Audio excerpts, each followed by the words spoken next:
È a un passo dalla vendita, ma intanto l'ospedale San Camillo degli Alberoni, al Lido di Venezia, si piazza come primo IRCS, Istituto di ricovero e cura a carattere scientifico, di tutto il Triveneto.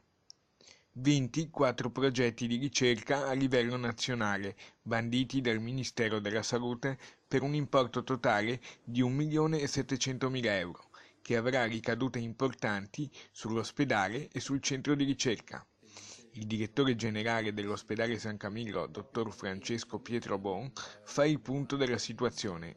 Abbiamo vinto 4 progetti di ricerca finalizzata, che è il nostro record assoluto. Normalmente ne vincevamo un paio per ogni bando, e 4 progetti, oltretutto tutti nati e sviluppati qui all'interno del San Camillo, rappresentano un risultato assolutamente ragguardevole.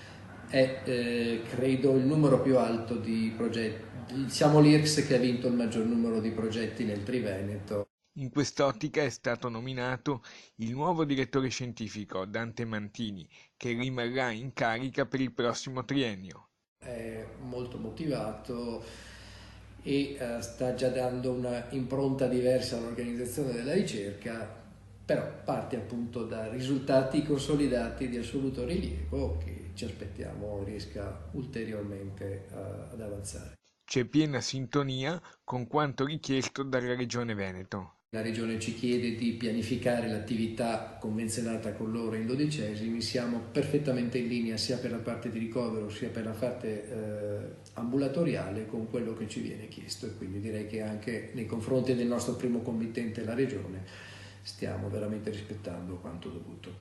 Confermata la trattativa di vendita, ormai addirittura d'arrivo, con le suore Mantellate che, dopo Villa Salus, acquisiranno anche il San Camillo, ma non ci sarà nessuna smobilitazione. Voci di vendita ci sono effettivamente, trattative in atto da parte dei dipendenti e dei ricercatori, le attività procedono regolarmente, perché quello che a noi interessa è che l'ospedale mantenga la sua specificità.